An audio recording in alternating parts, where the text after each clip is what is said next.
Hello friends, welcome back. आज जो है हम अपना 7th यूनिट स्टार्ट करेंगे बीएफएम का, which is role of EXIM bank, RBI exchange control in India, FEMA and FEDAI and others. ठीक है, तो इसमें हम जो है वो एग्जिम बैंक के बारे में जानेंगे, आरबीआई के जो कुछ रूल्स एंड रेगुलेशंस है वो जानेंगे, एक्सचेंज कंट्रोल, तो ये सब हम देखेंगे। तो हम चलिए स्टार्ट करते हैं। फर्स्ट अपना जो टॉपिक है वो है एग्जिम बैंक। ठीक है, तो एग्जिम बैंक में क्या है, सबसे पहले तो हम ये समझेंगे ना एग्जिम बैंक की क्या ज़रूरत है, उसके फंक्शंस क्या क्या है, क्यों हमें चाहिए कि एग्जिम बैंक इंडिया में हो या अदर कंट्रीज़ जो भी यूज़ करते हैं। अपने इंडिया की बात कर रहे हैं यहाँ पर। ठीक है, तो सबसे पहले जो इस्टेब्लिश हुआ है ना, ये 1981 में इस्टेब्लिश हुआ है। ठीक है, इसके बाद ये आपको जो बहुत सारे देखिए, मेन आपका जो एग्जिम बैंक है उसकी ज़रूरत क्या है। तो एग्जिम बैंक का क्या होता है ना, एग्जिम बैंक आपको हेल्प करता है कि आपको फाइनेंशियल असिस्टेंट दे।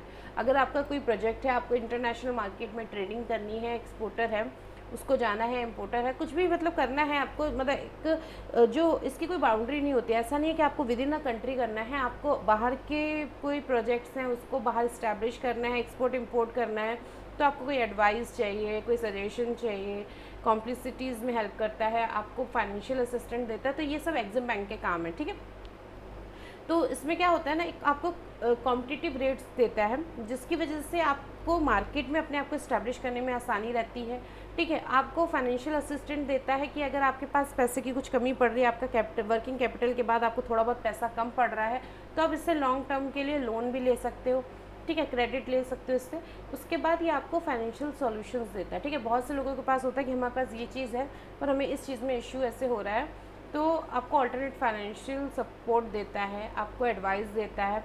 ठीक है, अब आपका जो एक्सपोर्ट से रिलेटेड प्रॉब्लम्स होते हैं, कुछ कॉम्प्लेक्सिटीज़ होते हैं रूल्स एंड रेगुलेशंस की, जिसकी वजह से आपको इंपोर्ट एक्सपोर्ट करने में प्रॉब्लम हो रही है, उसको भी उसकी कॉम्प्लेक्सिटी को सिंपल वे में करने में भी आपको हेल्प करता है। ठीक है, मीन्स एक तरीके से क्या है, एग्जिम बैंक का जो रोल है ना, वो एक तरीके से ये है कि जो इंडिया का इंपोर्ट एक्सपोर्ट मार्केट है, जो ट्रेडिंग का है, वो कितना ये उसको इन्फ्लुएंस कर सके, कितना उसको हेल्प कर सके ग्रोथ होने में, ताकि जो आपका इकोनॉमिकल जो एक कंट्री का होता है उसमें वो हेल्प करे। ठीक है, तो इसके लिए आपका एग्जिम बैंक होता है।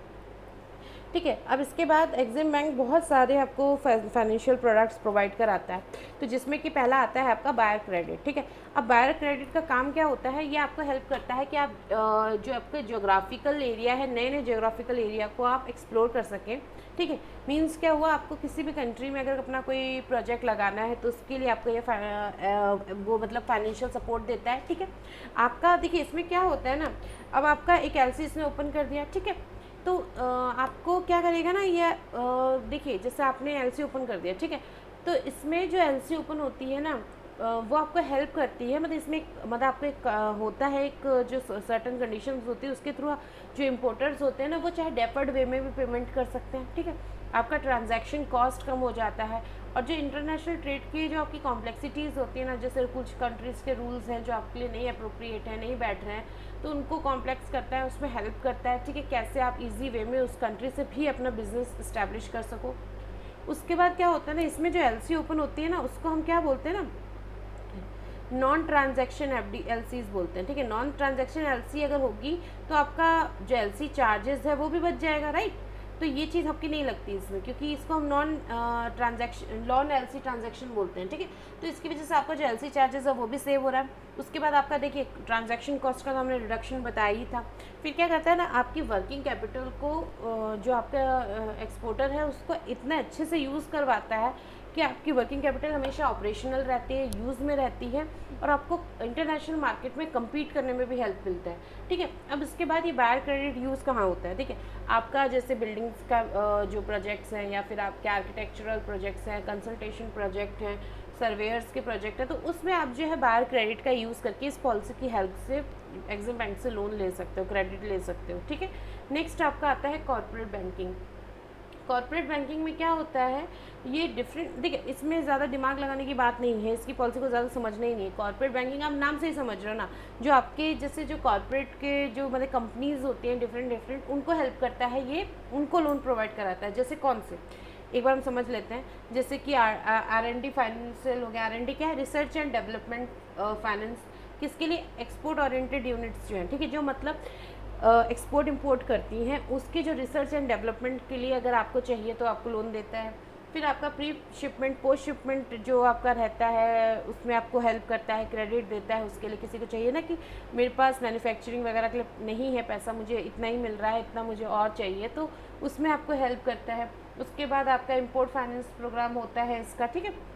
आगे चले जाते हैं और उसके बाद लर्निंग प्रोग्राम्स होते हैं। फिर कुछ मतलब आपके ऐसे प्रोग्राम्स होते हैं जिसमें जो एसपीवीज़ होते हैं, आपको पता है स्पेशल पर्पस व्हीकल्स होते हैं, जो आपका क्या करते हैं ना कि जैसे आपके जो आपके पास जो होते हैं, ठीक है, जो प्राइमरी मार्केट के जो डेरिवेटिव्स रहते हैं या फिर जो बाउचर्स रहते हैं, जो आपके वो सब रहते हैं, तो उसको ये हेल्प करता है ना सेकंड पार्टी को बेचने में, उसका पैसा फिर आपको ला के देता है। तो एसपीवीज़ यही सब काम तो होते हैं, तो उन सब के लिए भी आपको ये क्रेडिट प्रोवाइड कराता है। तो कॉर्पोरेट बैंकिंग में ये सब आता है, ठीक है। नेक्स्ट है आपका लाइन ऑफ क्रेडिट, ठीक है। तो अब लाइन ऑफ क्रेडिट में क्या होता है इस वाले में हमारा कि ये एक तो आपका रिड्यूस पेमेंट रिस्क को रिड्यूस कर देता है, ठीक है।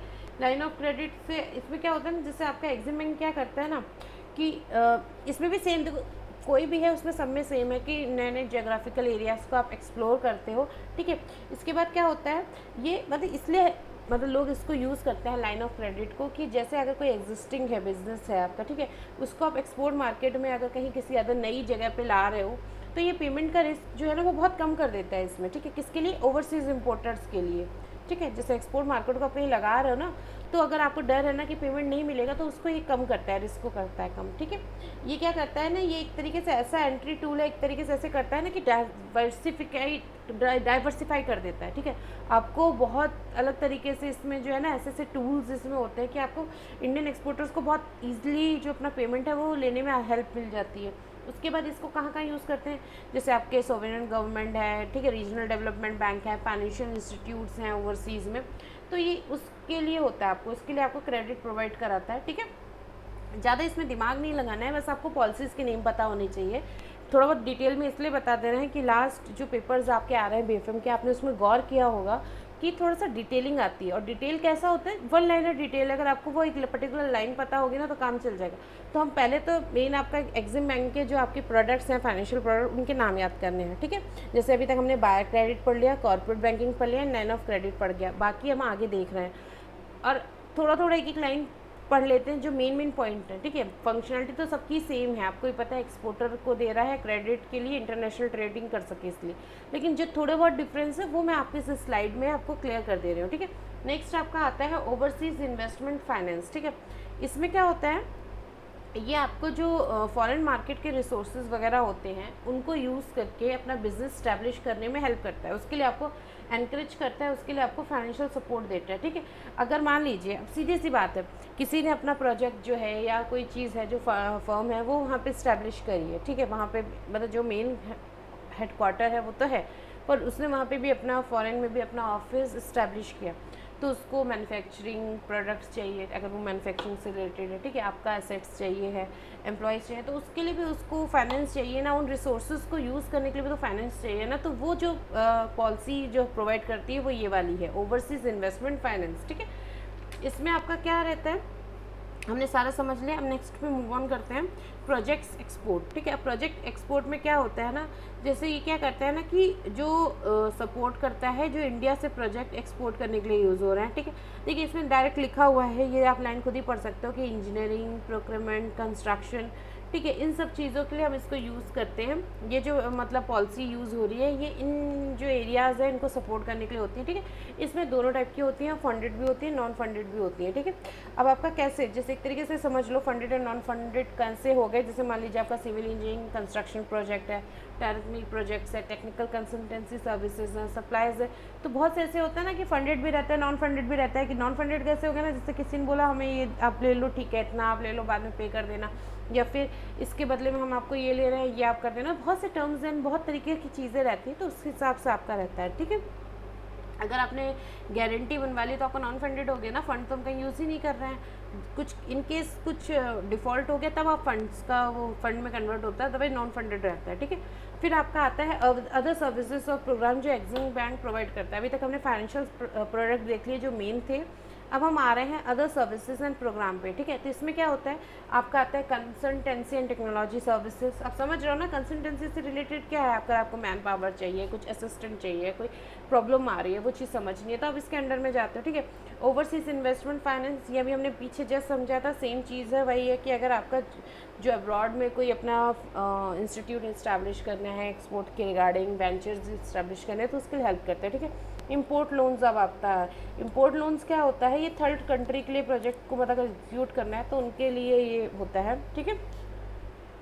मतलब ऐसे हो गया ना, मान लो आपका दो का आपस में बिजनेस चल रहा है, पर आपको थर्ड पार्टी कोई है उससे कुछ चाहिए, इंपोर्ट मंगाना है, तो उसके लिए आप इंपोर्ट लोन का यूज़ करते हो। फिर उसके बाद आपका आता है इंटरनेशनल मर्चेंट बैंकिंग सर्विसेज, ठीक है। तो इसमें आप क्या करते हो, सर्विसेज यूज़ करते हो, मतलब लो कॉस्ट फाइनेंस पे आप, मतलब जो इंडियन कंपनीज है उनको करेंसी जो फाइनेंस कर रहे हो, फॉरेन करेंसी में कन्वर्जन है, तो उसके लिए आप ये यूज़ करते हो, ठीक है। फिर आपका आता है export marketing fund, EMF. EMF में क्या होता है ना, ये एक तरीके से इंडियन गवर्नमेंट ऑफ इंडिया ने नोडल एक एजेंसी बनाई है, जिसमें क्या होता है ना, आपका जो एक तरीके से मार्केट को इंडस्ट्रियलाइज करने के लिए हेल्प करता है। जैसे कि पहले एक बार EMF 1 निकला था, ठीक है। मतलब इसी में जो EMF है ना, इसी में हमारे 2-4 निकले थे, 1, 2 और 3 करके, ठीक है। तो 1 में क्या हुआ था, आपको जो वर्ल्ड बैंक है ना, जैसे जब हम अगर 1 की बात करें तो वर्ल्ड बैंक ने आपको USD में आपको प्रोवाइड कराए थे 250 मिलियन, ठीक है। उसके बाद अगर जब हम 2 की बात कर रहे हैं तो वर्ल्ड बैंक ने इसी चीज़ के लिए आपको प्रोवाइड कराए थे 37 मिलियन, और सारे USD में है, ठीक है। अभी जो हमारा 3 है, 3 के लिए जो लॉन्च हुआ है उसमें हम अपने खुद के रिसोर्सेज यूज़ कर रहे हैं, ठीक है। जैसे आप इसको ऐसे लिख सकते हो, 3 में ओन रिसोर्सेज, ठीक है। तो ये देखिए, ये एक लाइन मेन थी कि पहले तो एक्सपोर्ट मार्केटिंग फंड क्या हो गया, ये आप समझ गए। फिर जो वर्ल्ड बैंक ने आपको लोन दिया है, किसने दिया है ये भी ध्यान रखिएगा, वर्ल्ड बैंक, ठीक है। तो वर्ल्ड बैंक ने जो लोन दिया है वो इतना दिया है। तो EMF 1 जब था तो 250 मिलियन दिए थे। उसके बाद आपका EMF 2 के लिए जो वर्ल्ड बैंक ने एक्सपोर्ट डेवलपमेंट के लिए इंडिया को 37 मिलियन दिए थे। फिर उसके बाद जब EMF 3 लॉन्च किया गवर्नमेंट ऑफ इंडिया ने, तो उसने अपने अपने खुद के रिसोर्सेज, ओन रिसोर्सेज यूज़ किए थे, ठीक है। इसके बाद आपका आता है, और देखो एक्टिविटीज़ कौन कौन सी होती हैं, एक चीज़ ये भी समझ लो, जो EMF के अंदर एक्टिविटीज़ आती है वो आपकी डेस्क रिसर्च होती है, ठीक है। ओवरसीज़ फील्ड मार्केट रिसर्च होता है, माइनर प्रोडक्ट एडेप्शन होता है, ओवरसीज़ ट्रैवल्स होते हैं, ट्रेनिंग होते हैं, ये सब आपके इसके अंडर में आते हैं। और जो ओवरसीज़ आपके ऑपरेशन है वो क्या हो गया, मान लो travel to India by overseas buyer हो गया, रिसर्च एंड डेवलपमेंट हो गया, टूलिंग हो गई, ठीक है, मैन पावर हो गया, तो वो सब आपके आता है उसमें कि जो ओवरसीज़ ऑपरेशन इस्टेब्लिश हो चुके हैं उसके में, ठीक है। नेक्स्ट आपका है प्रोडक्ट लायबिलिटी इंश्योरेंस, PLI।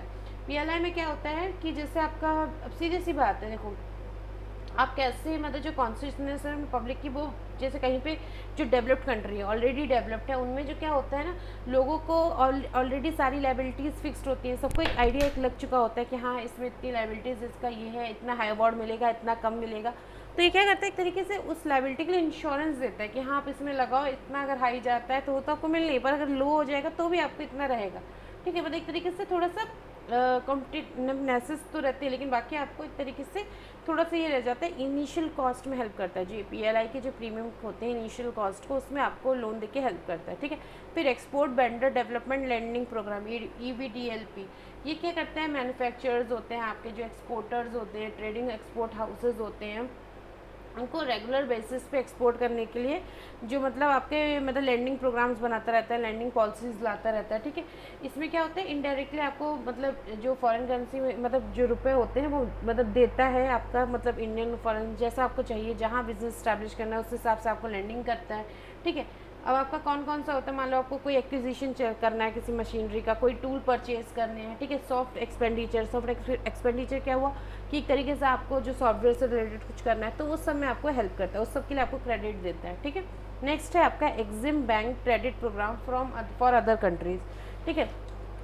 तो इसमें क्या होता है, जो अदर कंट्रीज़ के लिए अगर हमने एग्जिम बैंक ने प्रोग्राम, देखो एक तो हमने अभी जो पीछे बात की वो सब इंडिया के लोगों के लिए, एग्जिम बैंक खुद की कंट्री में क्या कर रहा है। नेक्स्ट आपका आया कि एग्जिम बैंक का जो क्रेडिट प्रोग्राम दूसरी कंट्रीज़ के लिए क्या है, अगर दूसरी कंट्रीज़ को चाहिए कि हाँ वो इंडिया में उसने अपने इस्टेब्लिश किया और एग्जिम बैंक से हेल्प ले रहा है, तो उसके लिए क्या होता है, बहुत अच्छे अच्छे प्रोग्राम्स उनके लिए भी बने हुए हैं, ठीक है। उनको बेनिफिशियरी गवर्नमेंट जो होती है 3 से 5 साल के लिए मतलब अगर रहा है, अच्छा रहा है, तो उनको डेफिनेट पेमेंट क्रेडिट पे दे देता है, ठीक है। उसके बाद क्या करता है, वही लेटर ऑफ क्रेडिट एक इश्यू हो जाता है, उसके बेसिस पे काम करते रहते हैं, ठीक है। तो मतलब उनके लिए भी जो बाहर की कंपनीज हैं उनके लिए भी हमारे पास अच्छे अच्छे प्रोग्राम्स हैं, और उसमें वो डेफर्ड पेमेंट में क्रेडिट कर सकते हैं, ठीक है। फिर अब हम देखो आगे आरबीआई का रोल क्या है, एक्सचेंज जो कंट्रोल रेगुलेशन ऑफ इंडिया है उसका क्या रोल है अपने लिए, ठीक है। तो देखिए पहले तो बात ये है कि आपका ठीक है फेमा रूल्स हैं और बाकी सारे रूल्स हैं, पर आरबीआई भी नज़र रखता है, आरबीआई अपना सेंट्रल बैंक है, तो उसके भी जो कुछ ऐसे रूल्स बनाए हुए हैं जिसपे वो इंडियन मार्केट में नज़र रखता है, ठीक है, बैंकिंग सेक्टर पे नज़र रखता है, और एक्सचेंज कंट्रोल को भी टाइम टू टाइम अपना जो रिस्पॉन्सिबिलिटीज़ हैं, जो भी मेंटेनेंस है वो करता है, ठीक है। तो इसके अंडर में जो फेमा रूल आता है, जैसे फेमा रूल जो है तो उसके अंडर में आपका जो सेक्शन 11.11(1) है, ये देखिए, ठीक है। तो इसमें फेमा क्या करता है आरबीआई में कि अगर कोई मान लो मेकिंग कर रहा है पेमेंट की, ठीक है, और उसके रिगार्डिंग उसके जो फॉरेन वो है, मतलब फॉरेन एक्सचेंज हो रहा है, फॉरेन सिक्योरिटीज़ हो रहे हैं, तो उनको कंप्लायंस करता है, ठीक है, सेक्शन 11(1) के अंडर में। अब यही अगर सेक्शन 11(3) की बात करें, मतलब सेक्शन में जो सब सेक्शन आपका है, जैसा सेक्शन 11 में सब सेक्शन 1 था, अब सेक्शन 11 में हम सब सेक्शन 3 की बात कर रहे हैं, तो उसमें क्या करता है कि अगर कोई ऐसी अपॉर्चुनिटी आती है जिसमें कोई मतलब पेनल्टी लगानी पड़ रही है पार्टी को, तो वो कितने की पेनल्टी होती है, 10,000 की पेनल्टी रहती है, ठीक है। और पर डे में इसमें 2,000 में एक्सटेंड करता है पर डे के हिसाब से। अगर जैसे मान लो 10,000 है, नहीं पे किया, तो आगे से जब फिर वो जो टाइम जो आपको दिया जाता है वो उसको एग्जीट करता है, तो पर डे आपका 2,000 रुपीज़ आपका एक्स्ट्रा लगता है, ठीक है। ये मतलब पेनल्टी जो एक्सपोज हो रही है, लेकिन मैं डायरेक्ट आपको सब सेक्शन बता रही हूँ, कौन सा उसके अंडर में मेन जो पॉइंट है वो बता रही हूँ, ठीक है। पूरा इतना थ्योरी हम नहीं पढ़ेंगे, तो इसलिए लिख देते हैं, क्योंकि एक वीडियो जब आप देखते हो तो आपको बोलने के साथ साथ पढ़ने में भी समझ में आता है, ठीक है। उसके बाद अगर जो आरबीआई जो डेटा सबमिट करते हो, मतलब आप आरबीआई को देते हो, किस फॉर्म में देते हो, किस रिटर्न या स्टेटमेंट में आता है, तो सबसे पहला आपका आता है आर रिटर्न। आर रिटर्न में क्या होता है कि जो आपको फोर्टनाइटली जो आपका डेटा होता है फॉरेक्स ऑपरेशंस का, मतलब फॉरेन एक्सचेंज से रिलेटेड, वो आपको इसमें मिलता है, ठीक है, सिंगल रिटर्न जो होता है। देखिए मेन चीज़ याद रखिएगा, सिंगल रिटर्न में रहता है, फोर्टनाइटली रहता है, ठीक है। नेक्स्ट है आपका बैलेंस स्टेटमेंट। बैलेंस स्टेटमेंट क्या होता है, जो आपके नॉस्ट्रो वॉस्ट्रो अकाउंट होते हैं उसमें जो भी बैलेंस शो हो रहा है उसके लिए होता है, ठीक है। फिर स्टेट 5 आ गया। स्टेट 5 क्या होता है, जैसे FCNRB जो डिपॉजिट्स होते हैं, आपको पता है, देखो मैं यहाँ पे नॉस्ट्रो वॉस्ट्रो FCNRB अभी नहीं पढ़ाऊंगी, क्योंकि ये चीज़ आपको पता है, हमने जो पहले दूसरे तीसरे यूनिट्स पढ़े तो उसमें लगातार ये चीज़ पढ़ते आ रहा है, ठीक है। तो FCNRB जो डिपॉजिट होता है उससे रिलेटेड जो ट्रांजैक्शन का डेटा होता है वो स्टेट 5 में दिखता है आपको, ठीक है। स्टेट 8 जो होता है वो आपका NRE NRO अकाउंट्स के डिपॉजिट्स की अकाउंट्स दिखाता है, ठीक है। तो अभी हम जो पढ़ रहे हैं ना, ये हम दिखा रहे हैं कि कैसे बैंक्स या जो भी है वो आरबीआई को रिटर्न और स्टेटमेंट कौन कौन से नेम से जाता है, ठीक है। तो इंपॉर्टेंट है, समझ लेना। फिर आपका आता है NRDCSR, ठीक है। इसमें क्या होता है, जो नॉन रेजिडेंट्स के जितने डिपॉजिट हैं उनको कंसोलिडेटेड डेटा जाता है, ठीक है, कि इतनी एफडीज़ हैं, अलग अलग एफडीज़ ये हैं, डिफरेंट जो टाइप के एफडीज़ हैं वो सब इसमें रहता है। डिपॉजिट्स है, चाहे पैसा बैंक में जमा हुआ है, NRE NRO को अकाउंट में डिपॉजिट है, सब इसमें शो होगा। NRDCSR मतलब ये कम्बाइंड होता है सारा, ठीक है। फिर आपका इंटरनेशनल बैंकिंग का स्टैटिस्टिक्स क्या है, ठीक है, IBS जिसको हम बोलते हैं, तो उसमें क्या होता है आपका क्वार्टरली जो आपका डेटा है इंटरनेशनल एसेट्स एंड लायबिलिटीज़ को, ये उसको रिगार्डिंग होता है, ठीक है। फिर आपका है statement of remittance and under liberalised scheme for residents, तो ये कब आता है, आपको मंथली देना पड़ता है, ठीक है। उसके बाद आपका आता है under the RBI liberalised remittance scheme, जो आपको कितना अलाउड होता है। देखो ये चीज़ आपको ध्यान रखनी है, जो USD अलाउड होती है 2,50,000 पर फाइनेंशियल ईयर होती है, सॉरी कटिंग काट दिया मैंने एक तरीके से, ठीक है। आप अप्रैल मार्च में इसको सबमिट करते हो, पर जो एक पर्टिकुलर अलाउड लिमिट होती है ना वो इतनी होती है 2,50,000 USD पर फाइनेंशियल ईयर में, ठीक है। इसको अगर आपको एक्सटेंड करना है, कोई ऐसा रीज़न है, तो उसके लिए आपको स्पेशल परमिशन अलग से RBI से लेनी पड़ती है, ठीक है चीज़, ठीक है। अब नेक्स्ट है आपका स्टेटमेंट ऑफ ट्रेड क्रेडिट, तो बायर क्रेडिट सप्लायर क्रेडिट होता है, इतना इंपॉर्टेंट नहीं इसमें समझने वाला। नेक्स्ट है आपका XOS, ये क्या होता है, हाफ ईयरली एक्सपोर्ट्स की आउटस्टैंडिंग जो आपकी रहती है ना उसका स्टेटमेंट है रिगार्डिंग कितना आपका ओवरड्यू एक्सपोर्ट्स बिल है जो अभी अनरियलाइज्ड होने से बचा है, तो वो XOX में आता है, ठीक है। इसमें क्या होता है आपका सारा, मतलब आप हाफ ईयरली बेसिस पे इसको देते हो, कब, एंड ऑफ जून और एंड ऑफ दिसंबर, हर साल देते हो, ठीक है। हाफ ईयरली जो बात हो रही है ना, तो वो कौन कौन से मंथ है, एंड ऑफ जून होता है और एक एंड ऑफ दिसंबर होता है, ठीक है, तो 2 बार देते हो आप। फिर FEMS जो आता है उसमें आपका क्या होता है, डेली डेटा जो होता है फॉरेक्स का डीलिंग रूम ऑपरेशंस में, उसके रिगार्डिंग जो होता है, ठीक है। सॉरी बीच में एक छूट गया था, ये वाला BFF, इसको देख लेते हैं। BFF में क्या होता है, आपका जो भी प्रूफ है इम्पोर्ट्स के बिल का जो भी सबमिटेड नहीं हुआ है उसके रिगार्डिंग इसमें सारा डेटा रहता है। ईसीबी जो आपका है कि जो आपका एक्चुअल जो एक्सटर्नल कमर्शियल बोरोइंग्स हुई हैं उसके रिगार्डिंग जो एक्चुअल ट्रांजैक्शन हुए हैं फेमा रूल्स के अकॉर्डिंग में, उसको ये करता है क्लियर, ठीक है। इसके साथ ही मैंने पार्ट ही कंप्लीट कर लिया है, इसका पार्ट भी मैं आपको बाद में प्रोवाइड कराऊंगी, ठीक है। Thank you so much for watching, और अगर कोई इशू हो तो आप मेरे को कमेंट सेक्शन में लिख के बता सकते हो। Thank you.